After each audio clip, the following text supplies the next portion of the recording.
Hello, what's up everybody, it's the 17th Chronicler here again with another MOC to show you guys. If you follow me on Google Plus, or if you've at least seen me on Google Plus recently, you will know who this is. This guy's name is Luska. His full name is Lusca Zanibifar, but for the purposes of this video, I'm going to refer to him as Luska. So, before I get into his backstory, I suppose I should just go ahead and start taking a look at him. Feet. Feet are Metru Brown Metru feet. They are toe Metru feet, with a little bit of a stopper, I guess, in here, comprised of a very useful part. Let me see if I can... I don't know how to describe it, so let me... Okay, yeah, there it goes. So it's... Whoop, and then he falls over. It's basically this piece and one of these. And it's just... It's used to hold the connector on the feet in place. I probably should not have went to that much extent to, show what that was. But there you go. It's keeps the foot together. That's basically the feet. Shins.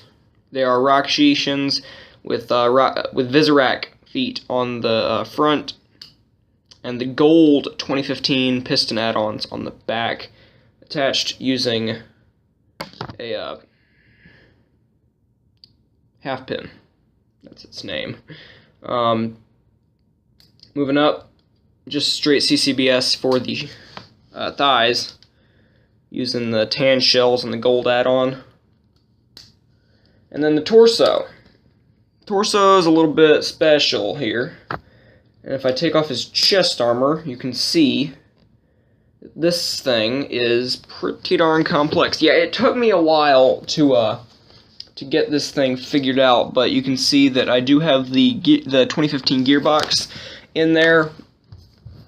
So one of his arms is able to turn, and I'll show that in a minute. Got some armor down here, or a Technic panel down here to serve as kind of rags or whatever. I'll explain more in a minute. But tan pieces used a Vizirac. Or not Vizirac, Vaki waist up there, or down there for the pelvic area, and then he has a little bit of waist articulation. Let me put his leg back on, actually. There's a little bit of waist articulation from side to side. That's a good thing. He has weapon storage for his spear, and then if you turn the gear back here, can't see that. There you go. His arm will swing. It's much better if he holds his weapon in his hand, and all that is covered up by one piece. Yep. If he would stop falling over, that is. So yeah, here's Luska, and his arm. Oh, come on. I probably need to get some stronger ball joints for the ankles. But his arm is I don't know what this piece is called, but it was used on the Vaki first. I think the Vaki was where it showed up first, and it's in Metru Brown. Got a little bit of a spike right there, just to add a little bit of detail. The forearm is entirely custom. You can see that I did use a ball joint attached to some Technic half beams and a Glatorian neck to form the lower arm, and then I have some Vorax armor and that very nice melding. I really do like the melding on this piece. And then his hand is has fingers, so he can have fingers moving. Fingers do not wrap around his weapon that much, so you can't really grasp it. But that's okay, because he's got another way to hold it in. It's the same trick that I used on Powler and my self-MOC, if you remember that. But I suppose I should go ahead and demonstrate that now. Weapon storage, remove the top half, the bottom half, and stick them together. So it's basically just a spear. It really is just a spear, kind of like the one Skull Warrior has, but not. And then I can put it right here. And there you go. He is armed and ready for battle. Ready for some battle. There. If I turn him around, you can notice that I did use the upper torso piece that came with Ray. I did get Ray. I did an unboxing video a while back, but I used that piece there. Got some tan Toa Metru chest armor, and then there is the gear. I decided not to use the knob wheel that is used for the inside the chest to make the arm move. But, you know, I think this looks better. I don't think the knob wheel would have fit with the look of this character. A little bit of Technic Greebles on the back. I don't think it looks bad. You saw this arm. The other arm is just bones. There is nothing to say. He does have fingers on both arms, so that's pretty cool. But the hand is different, a little bit different, because this is supposed to be just a rotting away bone arm.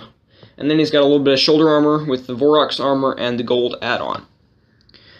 The head is a standard head for G2 with the trans lime eye stalk in there. And then I did use a silver skull spider mask with some of the mini bony giant scythe pieces. I don't know what those are called. For some horns on the back of the mask. And that fits on, and I think it looks really good. Okay, now that I've talked about his build for longer than I usually talk about builds, let me reveal to all viewers who may be watching this Luska's backstory. Who is Luska? Well, I'll tell you this. Luska is a Husk. He is a member of a tribe called the Husks, and if you do not play Minecraft, I think this is 1.10 point something, then if you do play Minecraft 1.10 point something, then you will know what a Husk is, and I do not have to explain it. But for those of you who do not, a Husk is basically a desert zombie. That's the short version. Now, the Husks that I'm referring to here, this is a warrior race of zombies, desert zombies, that live in the, what is it? Southeast Dunes of Treason on Barra Magna. And they function much like any other living being. Like I can talk and I have feelings and all that good stuff. Now, the Husks do as well. These Husks do as well. They can think and feel, and they are some of the greatest warriors on all of Barra Magna. They've beat Skrull several times in the arena.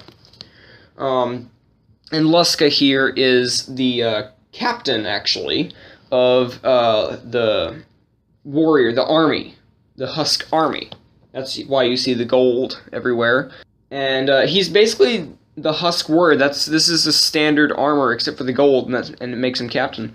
But the whole thing behind the warriors, these guys are natural fighters. The Husks are natural fighters, and they'll mostly fight in the arena, in an arena of any kind. And then they're honor-bound soldiers, you know, when they're in the arena. But if you try to fight them out of the arena, like if you're not in an arena and you try to fight a Husk warrior, then there's no telling what they'll do. There is no telling what they will do. Can't say you'll live. Cannot say that you'll live. Anyway, that is pretty much Lusca Zanibifar. What do you guys think? Is he good? Is he bad? Do you like him? Do you hate him? I don't know. Whatever your opinion is, leave it in the comments section. That's why there's a comment section, to leave your opinions and start flame wars and all that good stuff. But other than that, if you did enjoy the video, be sure to like it, share it with your friends, subscribe too, that'd be nice. Follow my Google Plus page. I'll link it in the description. for sneak previews of upcoming MOCs and, you know, all that good stuff. Yeah, I don't know what else to say. I'm the 17th Chronicler, this is Luska, and I will see you all the next time I have a MOC to show ya. Goodbye, until then.